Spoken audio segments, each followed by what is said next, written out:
मतलब आप अगर इलेक्ट्रोडायनामिक्स की बात करें तो बहुत छोटा सा पोर्शन और बचा हुआ है, that is magnetic effect of current, electromagnetic induction और अल्टरनेटिंग करंट। तो अल्टरनेटिंग करंट जो है वो तो बहुत ही छोटा है, अगर मैं चाहूँ तो एक क्लास में कर सकता हूँ, लेकिन अपन करेंगे नहीं, थोड़ा आराम से ही कर लेंगे। तो यू गेट दी आइडिया कि अपने इलेक्ट्रोडायनामिक्स काफ़ी हद तक ख़त्म होने वाला है ना।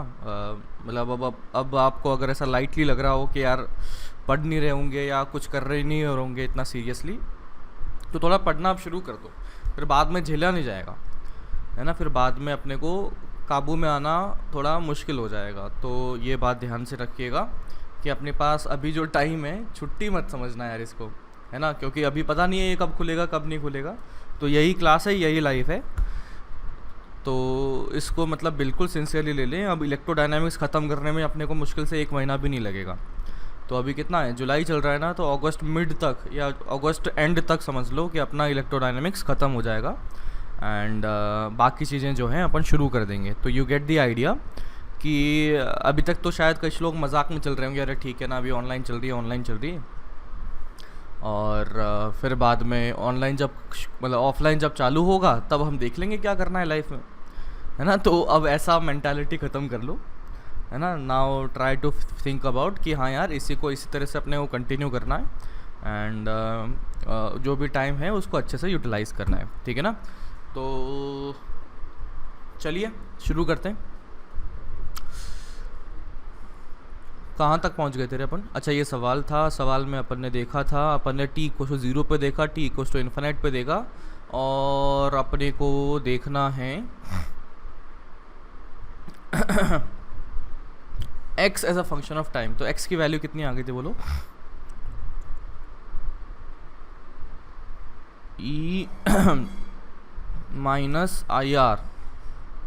अरे ओफो अरे बाबा, इंटीग्रेट करके बोल रहा हूँ, इंटीग्रेट करके फाइनली कितना आ गया? क्या तूने यही छोड़ दिया क्या, e minus I R by C by 2 ऐसा कुछ करके छोड़ दिया?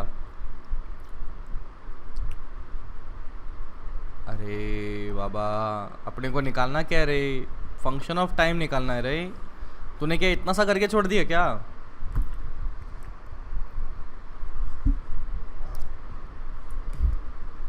अब चुप रहेगा, हैं, अब नहीं बोलेगा। चलिए शुरू करते हैं। मैंने ये बेस वाली इक्वेशन आपको बताई दी थी, और बस अब इसी के साथ थोड़ा सा खिलवाड़ करना है। तो यहाँ पर कितना हो जाएगा, 2ce बाई सी, यानी कि 2e minus x by C minus x by C minus E minus I R बराबर 0। तो ये कितना बना रहे, ये बन गया 2e माइनस ई, यानी कि ये बन गया है e minus 2x by C minus I R बराबर 0। तो क्या करे रे, ये कर लेते हैं, 2x बाई सी को लेफ्ट हैंड साइड ले गया, राइट हैंड साइड ले गया, तो 2x by C is equals to e minus I R, इतना बन गया। अब क्या करे रे, आई आर को इधर ले जाओ, is equals to E minus 2x, और ये सी ई बाय सी बन गया। अभी क्या था आई और x में कोई संबंध बता सकता है क्या? ये लिखा हुआ है अपन ने, तो i बराबर d x by d t. तो यहाँ से आया this is d x by d t is equals to C E minus 2x upon R C. तो मैं अगर करता हूँ this is d x upon C E minus 2x is equals to d t upon R C, and इससे बनाओ ln of C E minus 2x upon minus 2 is equals to what, is equals to plus t upon R C. Limits कहाँ से कहाँ तक, 0 से लेकर plus T तक, और ये 0 से लेकर लेट से सम चार्ज क्यू तक, मतलब x तक, है ना। इस तरह से बन जाएगा। तो अगर मैं चार्ज की वैल्यू निकालता हूँ तो -2 को उधर ले जाओ, तो ये आ गया ln of C E minus 2x, ये तो upper limit, minus ln of C E, ये हो गया lower limit. Is equals to -2t upon R C. तो यहाँ से आ गया ln of C E minus 2x upon C E is equals to -2t upon R C. And finally बोलो ये आ गया C E minus 2x upon C E is E power minus T upon R C by 2 and थोड़ा सा करो rearrange, कितना आ गया ये, x is equal to C E by 2 1 minus E power minus T upon R C upon 2, इस तरह से बन चुका है। ठीक है, तो सी ई बाई 2 तो आना ही चाहिए था। देख सकते हो कि t की वैल्यू इन्फाइनाइट कर दिया जाए तो यहाँ पर t टेंड्स टू जब मैं इन्फिनिटी करता हूँ तो x बराबर सी ई बाई 2, और ये आना भी चाहिए था। अभी अपन ने देखा था कि t इक्वल्स टू इन्फिनिटी पर x की वैल्यू जो बनी है that is C E by 2। तो अपना इस तरीके से ग्राफ बन चुका है, किसके लिए, चार्ज के लिए, इस वाले कैपेसिटर के लिए। Now what should we do for the second capacitor?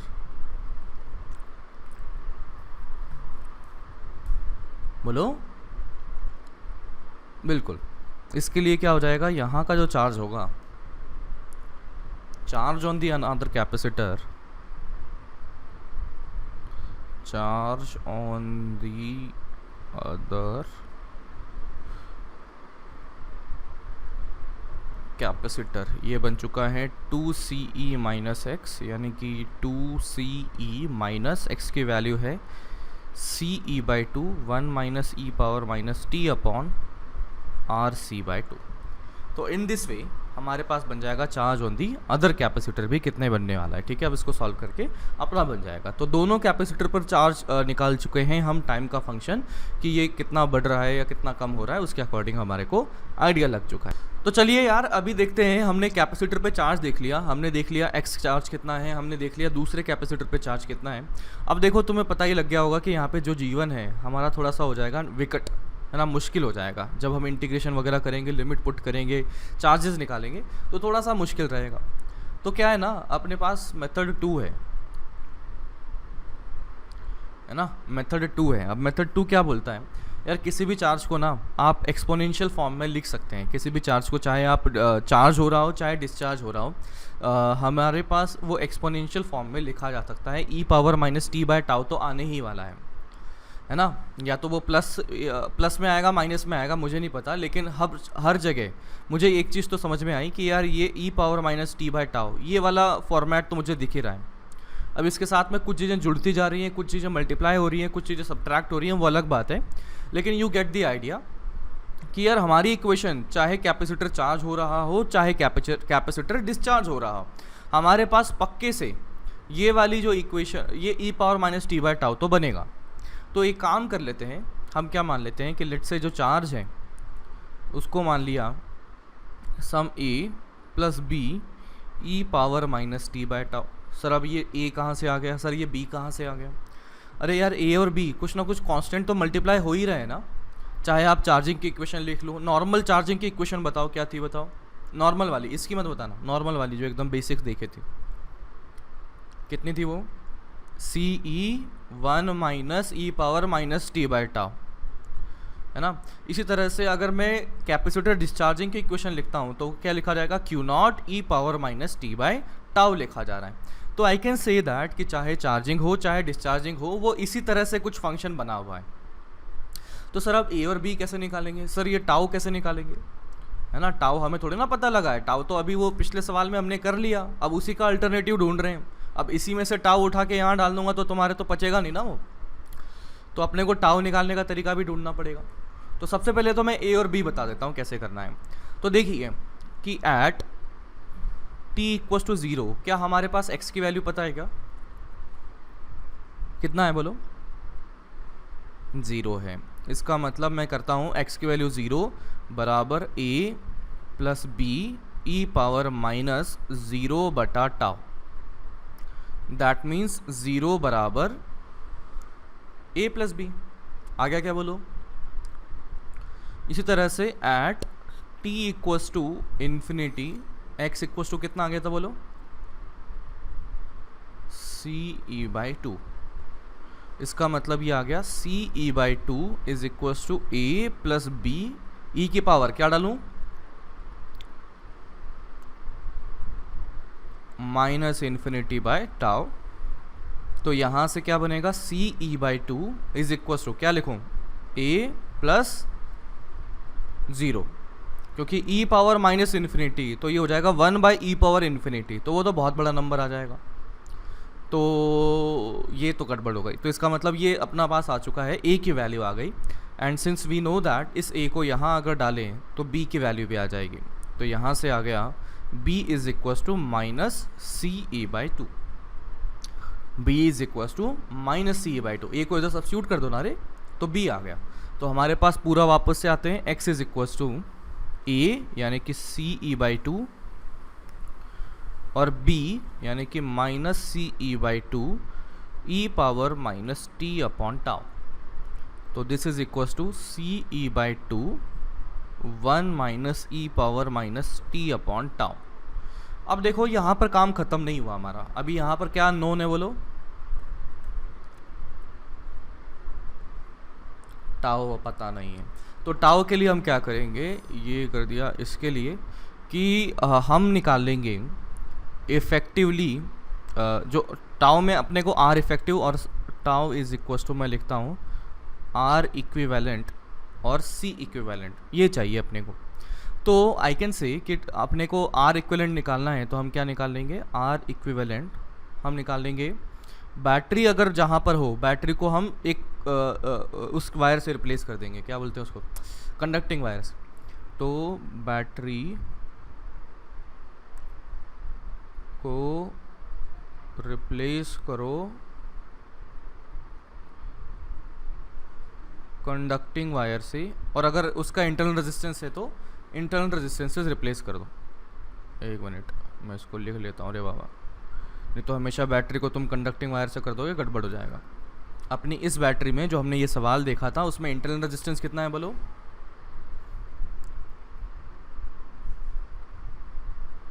अरे कितना है, 0 है, इसलिए इंटरनल रेजिस्टेंस से रिप्लेस किया, तो 0 रेजिस्टेंस की वायर से रिप्लेस कर दें, रेजिस्टेंस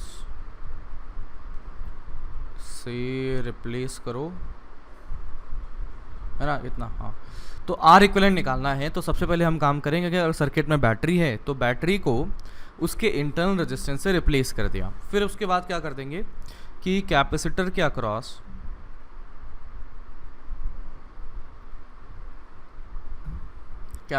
अक्रॉस आर इक्विवेलेंट निकालो, और वही अपना आर इक्विवेलेंट हो जाएगा।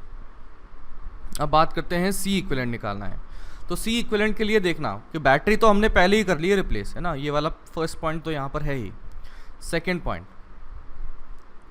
क्या है, रेजिस्टेंस के अक्रॉस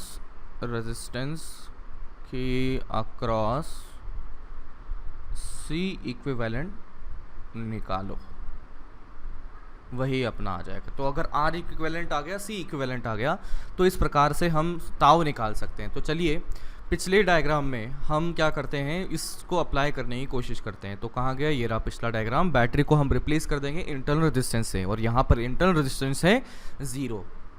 तो इस तरीके से यहाँ पर बनेगा बैटरी, तो इधर एक कैपेसिटर इधर बना हुआ था, दूसरा कैपेसिटर इधर बना हुआ था, and this is the resistance, है ना, ये सी और ये सी, है ना, ये सी और ये सी, इस तरह से बन चुका है। तो देखो अपने पास क्या है कि रजिस्टर के अक्रॉस इफेक्टिवली सी इक्विवेलेंट निकाल लो। तो यहाँ से सी इक्विवेलेंट की वैल्यू बताओ कितनी आ गई, इन दो टर्मिनल्स के अक्रॉस वो सी बाई 2 आ जाएगी। और कैपेसिटर के अक्रॉस यहाँ पर रेजिस्टेंस निकाल लो, तो यहाँ पर रेजिस्टेंस है ही कितना, आर है। तो इस तरह से मेरे पास आ जाएगा सी इक्विवेलेंट और आर इक्विवेलेंट। तो इस तरीके से tau is equals to C by 2 into R. तो यहाँ से अपना काम अब ख़त्म हो चुका है, that is C E by 2 1 minus E power minus tau, sorry हाँ ये आर सी बाई 2, ये आर सी बाई 2 इस तरीके से बन चुका है।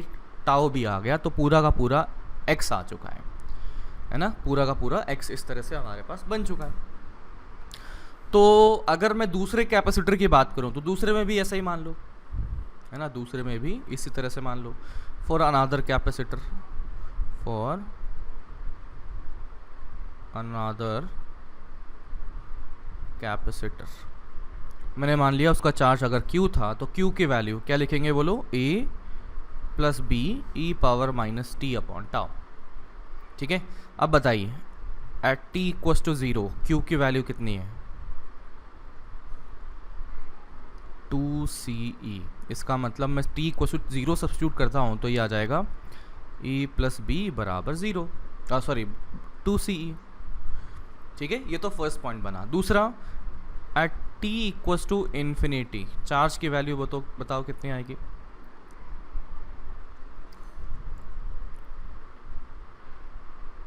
निकाला था रे बाबा अपन ने, 3CE/2।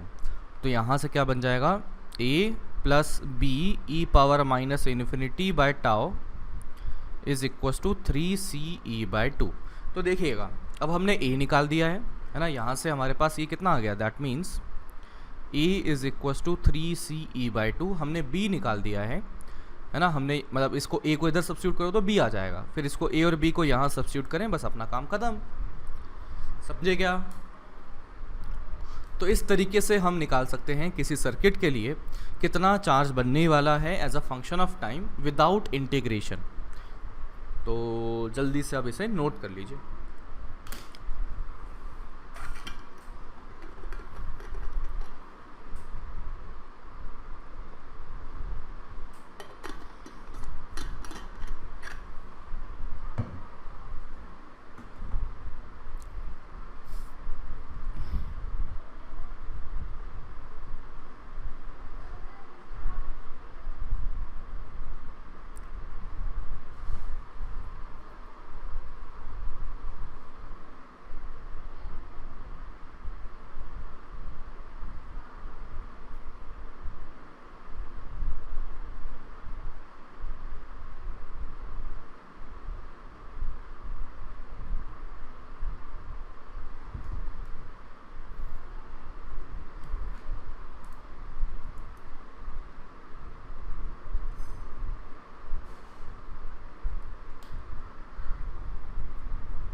डन करे बाबा?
अरे लिखने के बाद बोल दिया करो कि टाइम पास कर रहे हो। अरे हुआ कि नहीं हुआ बाबा? तो बताएगा कौन? कि मस्त अभी सर बैठे हैं तो अपन भी बैठ जाते हैं, ऐसा क्या?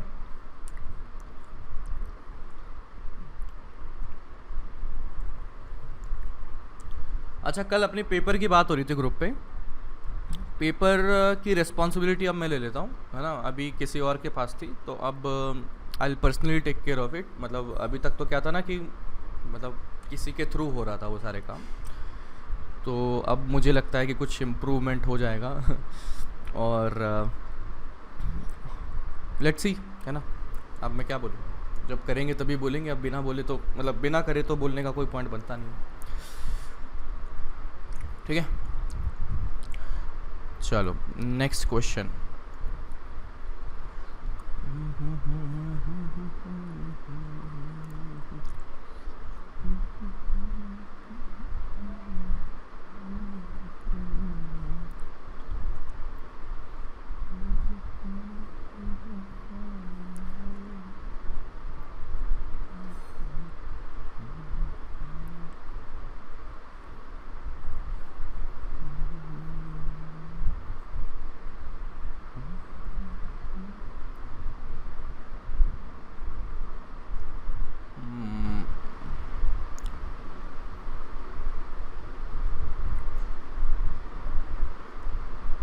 दो ओम, ये है 7 ओम, ये है 5 ओम, और ये है 4 ओम, ये है 3 ओम। इसमें अपने को टाउ निकालना है, इस सर्किट में क्या होगा। और ये बैटरी का ईएमएफ दिया गया है 10 वोल्ट।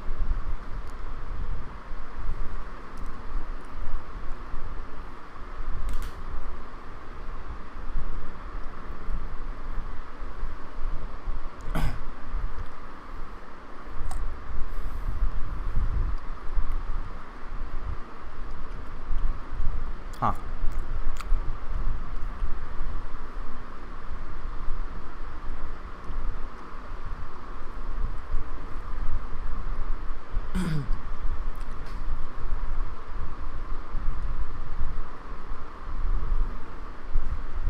बड़ा आसान सा ही है। क्या करेंगे रे, बैटरी को इसके इंटरनल रेजिस्टेंस से रिप्लेस कर दिया, तो यहाँ पर एक सीधी वायर बन गई जिसका रेजिस्टेंस 0 है। तो अब देखो, ये 0 रेजिस्टेंस, ये 7 ओम, ये 5 ओम, तीनों आ चुके हैं पैरेलल में। तो इफेक्टिवली कितना आ जाएगा इनका, 0 आ जाएगा। अब ये 0 देखा जाए तो मैं देखता हूँ कि ये 2 ओम, ये फिर ये 0 ओम और ये 4 ओम आपस में है सीरीज़ में, तो कितना आ जाएगा इनका, 6 ओम बन जाएगा। फिर ये 6 ओम इस 3 ओम के साथ में क्या है, पैरेलल में, तो कितना बन जाएगा इफेक्टिवली अगर देखा जाए R equivalent that is equals to 3 × 6 upon 3 + 6, यानी कि 2 ओम बन जाएगा। और अगर मैं सी इक्विवेलेंट, तो बेचारा एक ही था, वो तो कितना आ जाएगा, 1 म्यूएफ आ जाएगा। तो यहाँ से टाइम कांस्टेंट की वैल्यू मेरे पास बनी है 2 × 1, और क्या आ जाएगा ये, मतलब इसके यूनिट निकाल लेना, वो कितने आ जाएगा, म्यू सेकंड आ जाएगा, म्यू एस आएगा। तो है ना, इस तरह से, है ना। वो देखो ना, T/टाउ होता है ना, तो इसका डायमेंशन और उसका डायमेंशन सेम रहेगा। e⁻ -t/टाउ होता है ना, तो इसका मतलब टाइम का डायमेंशन बराबर टाउ का डायमेंशन होगा। तो टाउ टाइम मतलब यहाँ पर ये माइक्रो में चल रहा है, तो माइक्रो सेकंड बन जाएगा। Got it. Next question.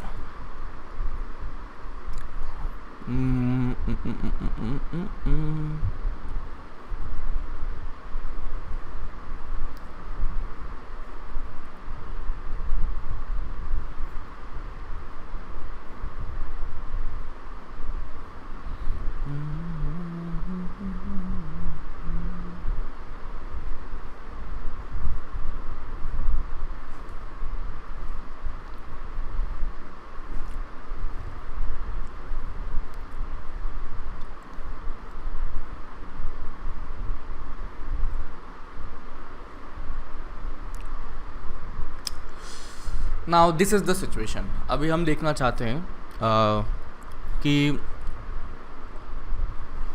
इधर वाले करंट को मैंने पहले I1 कहा था, है ना। ऐसा डायग्राम पहले भी अपन ने देखा हुआ है।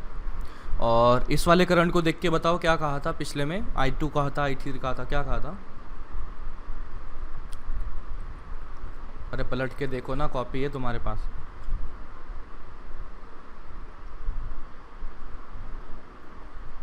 हाँ,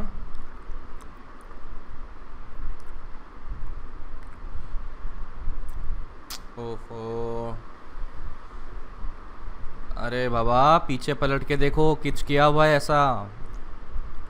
उसमें मैंने क्या कहा था? I2 बोला था कि इधर इधर I3 और यहाँ पर I4 और यहाँ पर कहा था I5। तो हमने क्या है, यहाँ पर स्विच था और ये स्विच को कनेक्ट कर दिया t=0 पर। तो हमसे पूछा गया है find the value of I1, I2, I3, I4, I5 as a function of time। शुरू हो जाओ, बताओ क्या होगा।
अरे इधर 3R था ना, या R ही था यहाँ पे रेजिस्टेंस?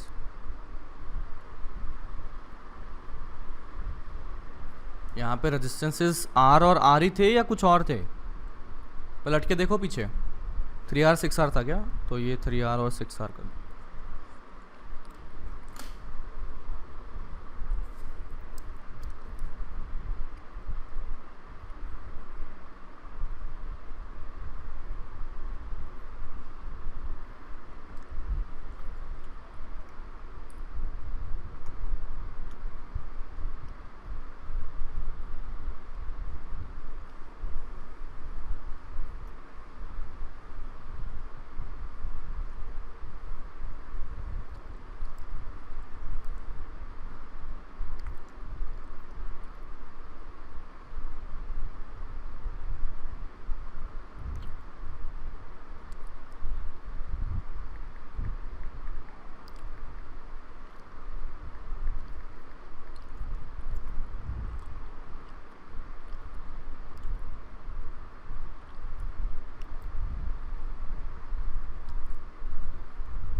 कोई प्रकाश डालना चाहेगा, कैसे करे बाबा इसका?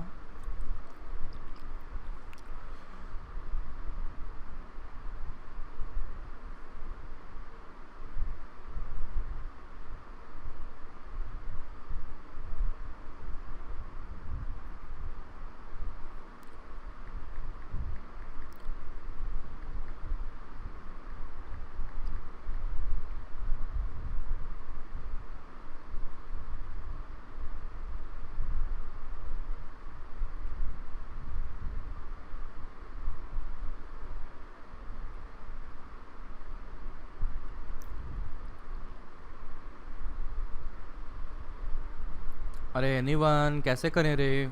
कि वेट कर रहे हो कि मैं शुराना शुरू करूं?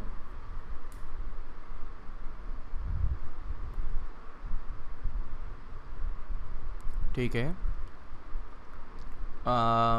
टाउ कितना आया? 2r/3c। हाँ, बरोबर। ठीक है, तो बाकी लोगों के लिए मैं बताता हूँ कि अपने को क्या करना मांगता। ये किया, बैटरी को उसके इंटरनल रेजिस्टेंस से रिप्लेस कर दिया। तो यहाँ पर ये ऐसा सर्किट तो मेरे को दिखा, और साथ में बैटरी का इंटरनल रेजिस्टेंस कितना है? 0। तो इसका मतलब ऐसे कनेक्ट कर दिया। तो यहाँ पर ये है 3r, this is 6r and this is r है कि 2r है? यहाँ पर आ रही है ना? पक्का? ठीक है। तो यहाँ से अब मैं देखता हूँ कि ये 3r और 6r पैरेलल में आ गए, और let's say this point is a, है ना?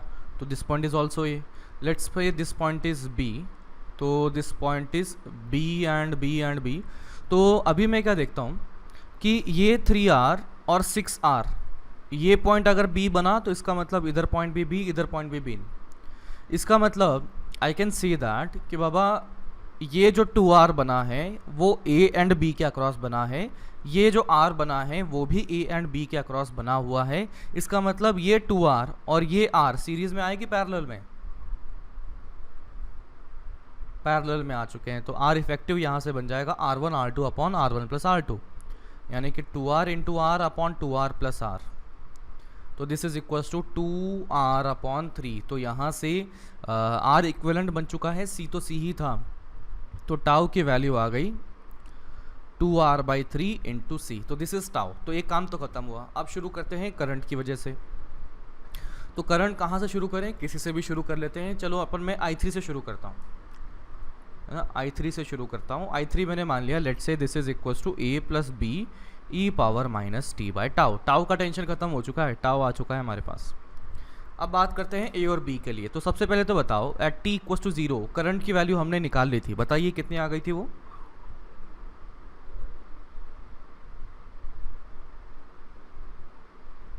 यार करंट की वैल्यू रे, t इक्वल्स टू 0, पीछे अपन ने वो टेबल बनाई थी, e/2r आ गई थी। और मैं यहाँ से लिख सकता हूँ कि t की वैल्यू 0 किया जाए, इसका मतलब करंट की value e/2r is equals to a plus B आ चुका है। अगर मैं करता हूँ t की वैल्यू 0, तो करंट की वैल्यू कितनी आ गई थी बोलो? i3 की वैल्यू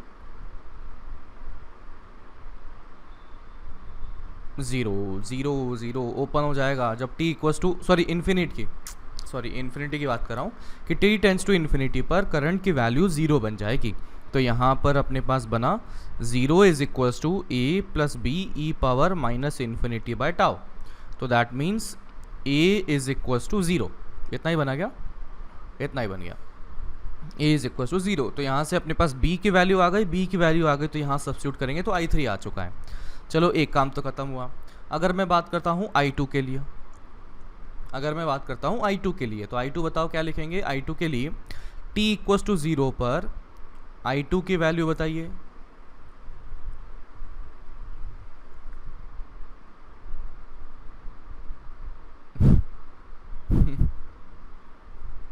ज़ीरो बन जाएगा। इसका मतलब मेरे पास बना a प्लस बी बराबर 0 बन चुका है। और अगर दूसरी बात कि t इक्वल्स टू इन्फिनिटी पर i2 की वैल्यू कितनी आ गई बोलो? e/3r। कहाँ से बना रहे हैं? ये टेबल में देख के बता रहे हैं। तो यहाँ से मैं लिख सकता हूँ कि यार a plus B E power minus infinity by tau is e/3r। तो यहाँ से क्या बना रहे? बन गया बस ये a बराबर e/3r आ चुका है। तो a आ गया इधर, तो a आ गया इधर, तो b आ चुका है माइनस e/3r। a और b दोनों आ गए, तो इसका मतलब i2 की वैल्यू भी आ गई, है ना? हमारे पास i3 आ चुका है, i2 आ गया, i3 आ गया। तो मेरे पास अगर मैं i1 लिखना चाहूँ तो i1 था क्या? वो था i2 plus i3।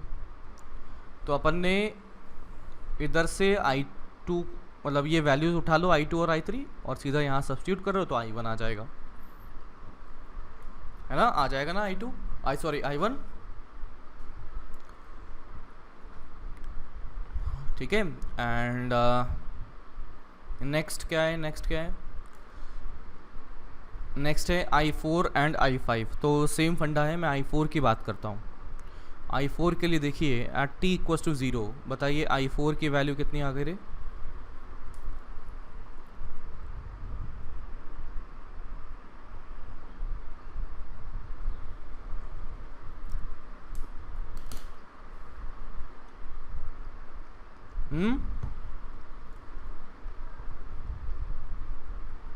Eight t equals to 4, t equals to 0, I4 की वैल्यू यार देख के ही बताना, इसमें भी इतना टाइम लगा देते हो तुम लोग। अरे बोलो। t इक्वल्स टू 0 कर दिया तो I4 की वैल्यू क्या होगी? पीछे टेबल देख के बताना है रे, इतना क्या टाइम लगा रहे हो? कितना? 3/9R आ गई थी। 2E/9R इतना। और ये अगर आया तो इसका मतलब a प्लस बी बराबर 2E/9R। एंड अगर मैं करता हूँ t इक्वल्स टू इन्फिनिटी, तो I4 की वैल्यू कितनी आ गई थी?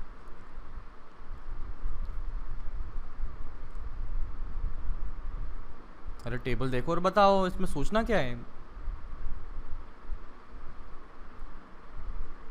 ऐसा सवाल किया है अपन ने बाबा, पीछे पलट के तो देखो। I4 की वैल्यू बताओ।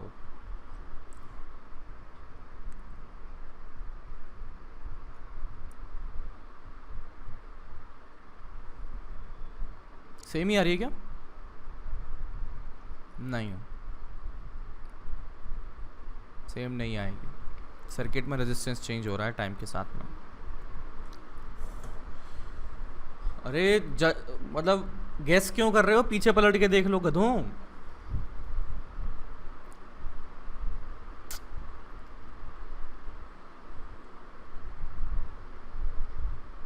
अरे कॉपी है ना, तुम लिखते हो ना पीछे, कुछ नोट्स लिखते हो ना ये सब चीज़ें,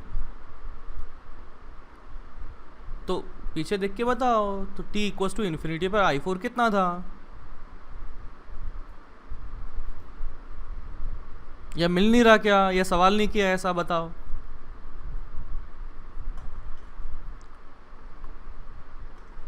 कितना आ गया बच्चा? E/9R, ऐसा क्या? 2E/9। तो पहले भी यही, बाद में भी यही। रुको, कुछ तो गड़बड़ कर रहे हो तुम। देखो, पता नहीं यार तुम, एक मिनट रुको, मेरे ऊपर लिखा हुआ है क्या ये सब चीज़ें? नहीं, ये रहा, यही है क्या? इससे पहले था वो, ये तो रहा, ये रहा। तो ये आ गया E/, देखो 2 से 2 E/R आ गया है ना। t इक्वल टू 0 पर E/R आ रखा है, E/3R आ रखा है। और स्टडी स्टेट पर 2E/9R आ रखा है। अब इसमें भी तुम देख नहीं पा रहे थे, क्या दिक्कत थी? इतना मस्त तो टेबल बना रखा है मैंने। अरे बाबा ये I4 ही तो है, ये I4 ही तो है, ये रहा I4। और यहाँ पर मैंने सब बना रखा है। अब इसमें देखने में क्या दिक्कत आ गई, मुझे समझ नहीं आ रहा। तुम मतलब ये तो शर्मनाक बात है यार।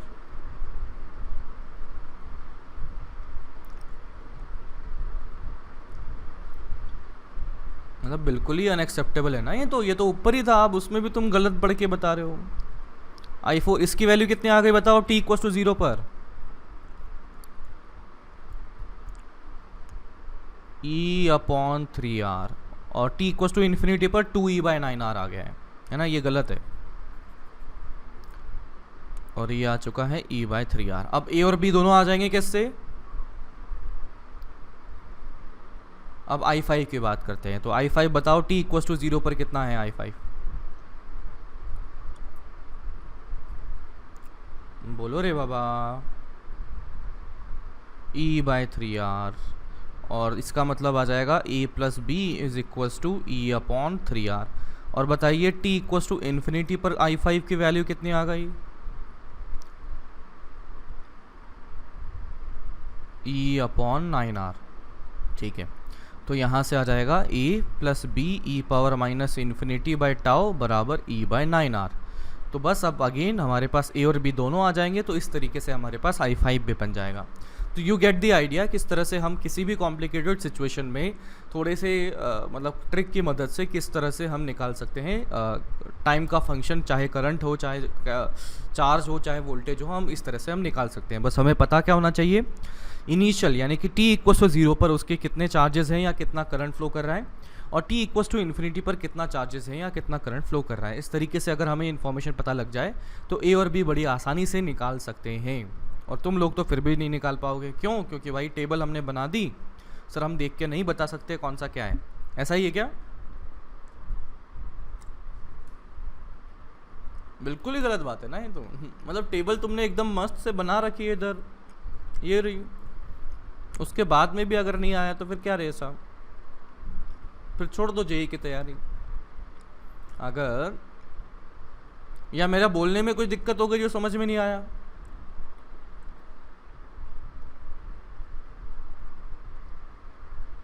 ऐसा कुछ था क्या? मेरी तरफ से ऐसा कोई सिग्नल आया क्या कि जो समझ में ना आया हो?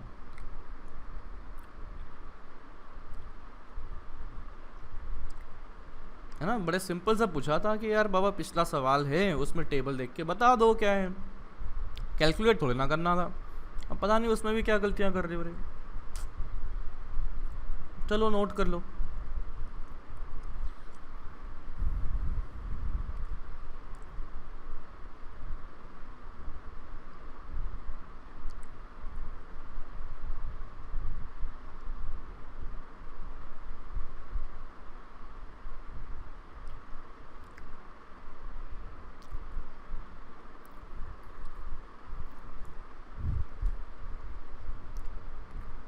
ठीक है, तो इसी के साथ में अपना होता है कैपेसिटर समाप्त। इसमें आरसी सर्किट की इक्वेशन लिखना काफ़ी अच्छे से देख लीजिएगा।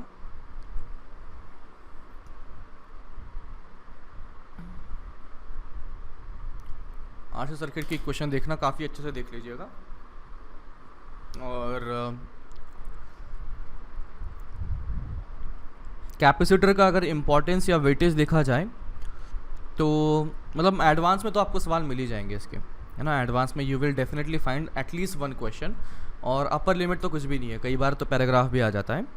तो लेकिन ऐसा कोई दिक्कत वाली बात है नहीं यहाँ पर। जो भी कॉम्प्लिकेटेड चीज़ें हैं वो क्या हो सकती हैं, एक तो हमारे पास हो सकता है कि डाइलेक्ट्रिक फंसा दिया जाए, है ना, सर्किट में, इसमें कैपेसिटर के अंदर में डाइलेक्ट्रिक फंसा दिया जाए और कैपेसिटेंस पूछा जाए, तो उसके अच्छे से सवाल कर लीजिएगा, प्रैक्टिस कर लीजिएगा। अपने मॉड्यूल में जो पीडीएफ दिया है उसमें खूब अच्छे अच्छे सवाल हैं। दूसरा हमारे पास आरसी सर्किट में फंसा सकते हैं, है ना। मुझे लगता नहीं है इसमें इस चैप्टर में कुछ भी ऐसी चीज़ हो जो कि मतलब बहुत ही ज़्यादा कॉम्प्लिकेटेड हो, समझने में दिक्कत आती हो, है ना। ऐसा कोई टॉपिक हो तो बताओ, अपन उसको टच कर लेते हैं वापस से। इसको देख के लगता हो कि बाबा ये थोड़ा वैसा लगा, कैपेसिटर में ऐसा कोई टॉपिक लगा क्या? एकदम बिगिनिंग में देखो, बिगिनिंग में हमने कैपेसिटेंस शुरू किया था, उसमें हमने देखा था कि स्फेरिकल कैपेसिटर, है ना, पैरेलल प्लेट कैपेसिटर, और कौन सा था, सिलेंड्रिकल कैपेसिटर देखा था, उनकी कैपेसिटेंस निकाली थी, है ना। फिर उसके बाद में हमने कैपेसिटर को देखा था कि बाबा उसका एनालिसिस कैसे किया जाता है, सी इक्विवेलेंट कैसे निकाला जाता है पैरेलल के लिए, सीरीज़ के लिए, है ना। फिर उसके बाद में हमने डाइलेक्ट्रिक वगैरह देखा कि डाइलेक्ट्रिक फंसाने के बाद में किस तरह से कैपेसिटर बिहेव करता है। फिर हमने उसके दो केसेस देखे थे, एक बार तो चार्ज कांस्टेंट और एक बार किया था पोटेंशियल कांस्टेंट। तो हम डाइलेक्ट्रिक वाला एक बार थोड़ा सा देख लेते हैं कि लेट्स से ये है कैपेसिटर, कैपेसिटर में मैंने डाइलेक्ट्रिक फंसा दिया, है ना। तो पहले वाली कैपेसिटेंस की C0 थी, तो बाद वाली कैपेसिटेंस कितनी हो जाएगी बोलो? के C0 रे, के C0 रे, है ना। फिर अब मैं पहली सिचुएशन देखता हूँ कि बाबा चार्ज कांस्टेंट की बात करता हूँ। तो मैं देखना चाहता हूँ कि बाबा यहाँ पर इलेक्ट्रिक फील्ड जो वैल्यू है वो पहले वाली अगर E0 थी तो बाद वाली कितनी बन जाएगी? चार्ज कांस्टेंट किया तो पहले वाली इलेक्ट्रिक फील्ड अगर E0 थी तो डाइलेक्ट्रिक फंसाने के बाद कितनी बन जाएगी? E0/K। चार्ज तो उतना का उतना ही बना रहा। अगर मैं बात करता हूँ इसकी इलेक्ट्रिक फील्ड अगर ऐसी हो गई K के फैक्टर से कम हो चुकी है, तो लेट अस थिंक अबाउट कि इसकी जो एनर्जी है वो किस फैक्टर से कम होनी चाहिए, तो उसके लिए मैं आता हूँ एनर्जी डेंसिटी में। तो एनर्जी डेंसिटी में क्या लिखा जाता है, half epsilon not into E square. तो एप्सिलॉन नॉट तो क्या होगा, मीडियम से चेंज होगा, तो क्या लिखा जाएगा, के इंटू एप्सिलॉन नॉट, और ई स्क्वायर अगर लिखा जाए तो वो क्या होगा, इलेक्ट्रिक फील्ड जो हो चुकी है वो ई नॉट बाई के का होल स्क्वायर हो चुकी है। तो अल्टीमेटली आप कह सकते हैं कि ये आ चुका है half epsilon not E not का स्क्वायर डिवाइडेड बाई के, यानी कि जो एनर्जी डेंसिटी है वो के फैक्टर से कम हो चुकी है। तो इसका मतलब पोटेंशियल एनर्जी किस फैक्टर से कम हो जाएगी, 1/k, यानी कि पहले अगर यू नॉट था तो बाद में यू नॉट बाई के बन जाएगा। अगर मैं लिखता हूँ दो प्लेट के बीच का फोर्स अगर एफ नॉट था तो डाइलेक्ट्रिक लगाने के बाद में दो प्लेट के बीच का अट्रैक्टिव फोर्स कितना हो जाएगा, एफ नॉट रहेगा कि एफ नॉट बाई के, एफ नॉट रहेगा। क्यों रहेगा सेम,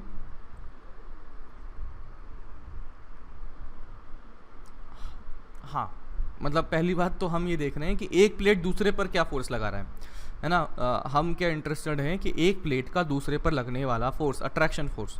तो आई कैन से बाबा कि एक प्लेट का दूसरी प्लेट पर जो इलेक्ट्रिक फील्ड बनेगा वो तो अनअफेक्टेड रहा है। इलेक्ट्रिक फील्ड कहाँ चेंज हुआ, वो तो डाइलेक्ट्रिक के अंदर में चेंज हो चुका है। तो अपनी दूसरी प्लेट पर अगर देखा जाए तो चाहे डाइलेक्ट्रिक हो चाहे डाइलेक्ट्रिक ना हो, सेम इलेक्ट्रिक फील्ड बनी। That is why attraction force जो लिखा गया, यानी कि चार्ज इनटू इलेक्ट्रिक फील्ड, वो बिल्कुल सेम बना है चाहे डाइलेक्ट्रिक हो चाहे डाइलेक्ट्रिक ना हो। ठीक है, this is the first situation जब चार्ज कांस्टेंट है। दूसरी सिचुएशन जब delta we across capacitor constant रखा गया। तो सबसे पहले इलेक्ट्रिक फील्ड लिखता हूं। तो अगर पहले वाली इलेक्ट्रिक फील्ड ई नॉट थी तो बाद वाली बोलो,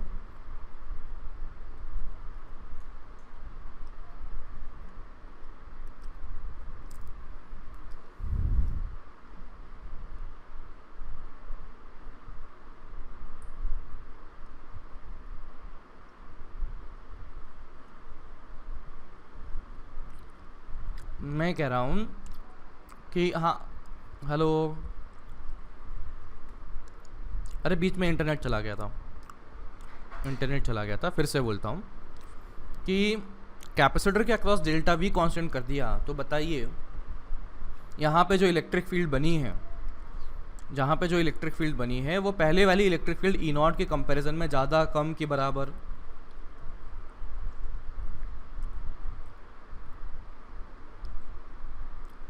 बराबर। क्यों बराबर,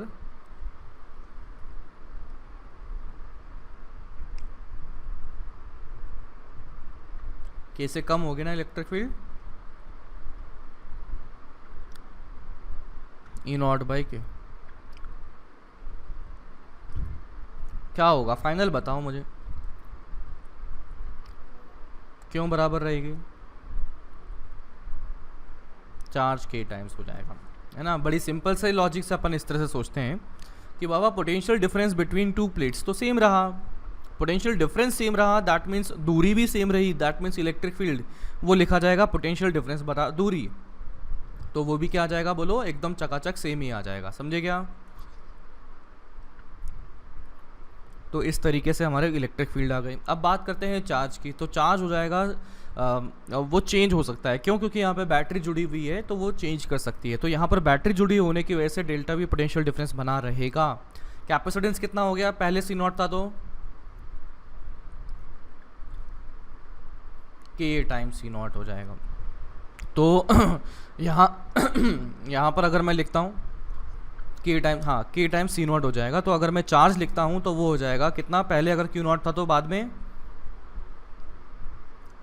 के क्यू नॉट हो जाएगा। तो चार्ज अगर के क्यू नॉट हो चुका है तो electric field produced by the charges के टाइम्स बढ़ चुकी है ना। Electric field due two charges के टाइम्स बढ़ चुकी है, क्योंकि बाबा चार्ज ही के से बढ़ चुका है। फिर अगर इलेक्ट्रिक फील्ड के से बढ़ी लेकिन डाइलेक्ट्रिक में जाने के बाद में के फैक्टर से कम हो जाती है, तो ऊपर भी के नीचे भी के, तो क्या अपने पास क्या आ जाएगा, सिर्फ और सिर्फ ई नॉट बन जाएगा। समझे क्या क्या कहना चाहता हूं मैं। तो इसका मतलब electric field will be unaffected.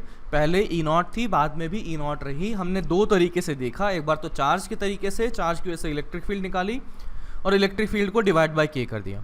दूसरा हमने देखा पोटेंशियल के तरीके से, पोटेंशियल डिफरेंस बिल्कुल सेम बना हुआ है, दूरी डी बनी हुई है, तो पोटेंशियल डिफरेंस बटा डी से हमारे पास बनेगा क्या बनेगा रे, इलेक्ट्रिक फील्ड बनेगी, है ना, इलेक्ट्रिक फील्ड बन जाएगी। Now let us talk about the potential energy. कितना बन जाएगा पोटेंशियल एनर्जी?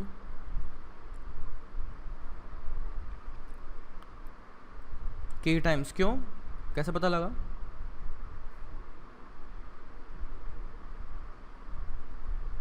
कैपेसिटेंस चेंज हो चुका है, के टाइम्स हो चुका, तो क्यू स्क्वायर बाय 2c तो कैसे समझ में आया रे?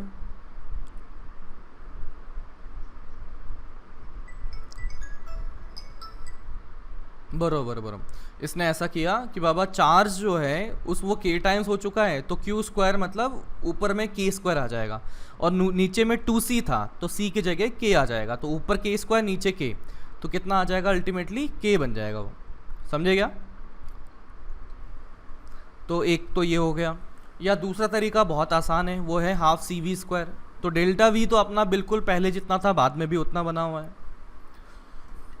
है ना, डेल्टा वी जो जितना पहले था बाद में भी उतना ही बना हुआ है, बस के सी की वैल्यू क्या हो जाएगी, के सी हो जाएगी। समझ में आ रहा है मैं क्या कह रहा हूँ रे? तो पोटेंशियल एनर्जी बन चुका है हाफ के सी इंटू डेल्टा वी का स्क्वायर। इसका मतलब पोटेंशियल एनर्जी पहले के कंपैरिजन में के टाइम्स बन चुका है, ठीक है। तो इस तरीके से बन गया। तो चलिए अपन ने ये पूरा देख लिया। इसके अलावा अच्छे से रिवाइज कर लीजिए, आप कंप्लीटली सॉल्व कर सकते हैं हम अपन कैपेसिटर की शीट को, है ना। तो कैपेसिटर की शीट का कोशिश कीजिए, आज अपन एक्सरसाइज 1 ख़त्म करने की कोशिश कीजिए, है ना। मैं उम्मीद करता हूँ आपने पहले भी कुछ सवाल कर लिए होंगे, अब एक्सरसाइज 1 ख़त्म कर लीजिए, and then we will move on to O1, then we will move on to O2, and फिर उसके बाद में हम मूव ऑन करेंगे किसके पास में, S2 में चलेंगे, ठीक है। तो इस तरह से अपना ऑर्डर रहेगा। तो चलिए कल मिलते हैं, बाय बाय।